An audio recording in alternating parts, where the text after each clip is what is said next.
wejiyadan hore ayaan u baahinay iyaga oo ka sheekeynaya sharta ay gacmaha kula jireen markii ay u soo gacan galayeen hay-adaha amniga iyo markii ay taagnaayeen fagaaraha ka garnaqsiga iyo ka jaasinta dembiyadii ay galeen. fu'aad aadan cabdi xuseen oo leh magacyo ay ka mid yihiin garaad ilka case iyo cabdinaasir waxa uu ku dhashay buuqa qable hiiraan. waxa uu safka kooxda argagixisada ku soo jiray ilaa 2014kii wixii ka dambeeyey 2020kii waxa uu ka tirsanaa qaybta qaraxyada. waxa uuna ahaa ismiidaamiye laakiin isku beddela farsamayaqaan kooxda ka anfaca fariisinta weerarada qaraxyada daba socda iyo fulintoodaba. markii ugu horreysay waxa ay diiwaan gelisay kaamirada amniga qarax weerar daba socday ilid agosto 16keedii 2020kii.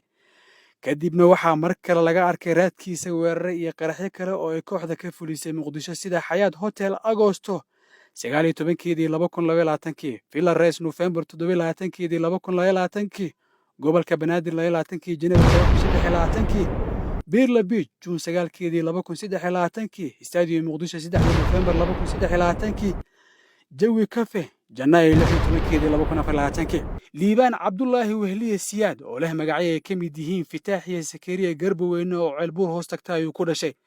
ilaa 2017kii ayuu argagixisada u ahaa xubin muhiim ah waxauna si gaara ula shaqeeyay qaybta qaraxyada.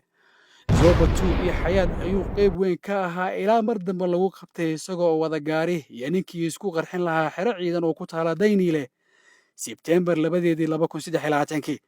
labadaba waxay maxkamadda ciidamada ku xukuntay dil toogasho Abriil 8 sanadkan. maxamed daahir ibraahim abuukar oo leh magacyo ay ka mid yihiin Ismaaciil Ibraahim waxa uu ku dhashay Janaala Shabeellada Hoose. waxa uu ahaa madaxa koox isku xiran oo Muqdisho iyo banaanadeeda ka fulin jirtay weerarada ku furista ah. xukunkii maxkamadda darajada koowaad oo isaga iyo kooxdiisa ay ka qaateen rafcaan waxaa mar kale maxkamadda sare ay ku xukuntay dil toogasho ah oo qisaasta marxuum maxamed xaanshi faarax ah. marxuumka ayaa u geeriyooday weerar arbushaada oo qabsada taraafika jiidaysa shil bajaaj xilligaasina marayay Macaani Sebtembar 7 sanadkii 2022, balse dhaawac ka soo gaaray ayuu marxuumka u geeriyooday 20kii Oktoobar isla sanadkaas. cabdinaasir cismaan nuuno oo loo yaqaano mucaad ayaa lala xukumay waxaana lagu qabtay isaga oo dhaawac ah kadib fashil ku yimid isku day arbushaada oo ay ka sameeyeen jid mareexaan howlwadaag fiidnimo 17kii Sebtembar sanadkii 2022kii. axmed sahal cali maxamuud oo isna isticmaala magaca aadan waxa uu ku dhashay beled xaawo. waxa uu argagixisada safkeeda ku soo jiray ilaa 2017kii xilligiisii duurgalnimada. waxa uu sahlanaatay inuu ka mid noqdo weerar argagixisada ay ka fulisay gudaha Kenya gaar ahaan xadka gobolka Gadaxigo. mar dambe oo ay kooxda u soo wareejisay Muqdisho ayaa isaga iyo Qudaama Xamsi Yuusuf la wada qabtay iyagoo gacmaha dhiig ku leh. xilligaasi waxay si wada jira u dileen Allah u naxariistay marxuum Shuukax Cadaawe Maxamed Oktoobar 19keedii 2022kii. maxkamadda ayaa ku wada xukuntay dil toogasho ah January 17keedii 2023kii. ismaaciil xasan salaad nuur oo leh magacyo ay ka mid yihiin Commandos iyo Jeceelow ilaa 2015kii ayuu al-shabaab ka tirsanaa isagoo uga safray Boondheere Muqdisho uu ku dhashay. waxa uu ahaa xisbe iyo jabhad mar dambe ayaa lagu soo wareejiyay xamar bashaashnimadiisa darteed. 2022kii Agoosto 5teedii galab jimco ah ayuu ka faniinay mooto bajaaj ku qaraxday agagaarka Fatxi Taleex.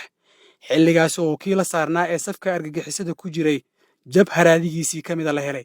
maxkamadda ciidamada ayaa ku xukuntay xabsi daa'in Ismaaciil Diseembar 7 2022kii.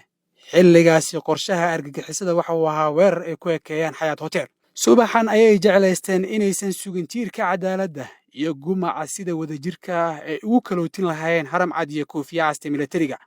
waxaa u hirgashay farsamo ay ku soo shaqaysteen waayahoodii argagixisanimada, laakiin ciidamada asluubta ayaa dhegta dhiigga u daray mana u baahan khatartooda sida ay u soo maleegeen.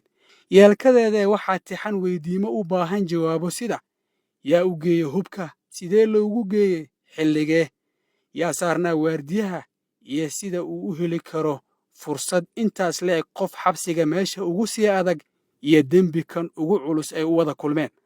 hogaanka maxkamadda ciidamada ayaa horay madallo badan uga sheegay culaysyada ka jira xabsiga dhexe, waxaase hadda looga fadhiyaa guddiga ku shaqada leh arrintan. horgeynta cadaaladda cid kaste ee ku caddaatay fududeynta mashaqadii ay argagixisada ka geysteen xabsiga, iyo xalkama dambeesa oo ah in xabsiga dhexe uu noqdo meesha ugu amniga badan xarumaha dowladda. cabduqaadir ciise, warbaahinta qaranka, muqdisho.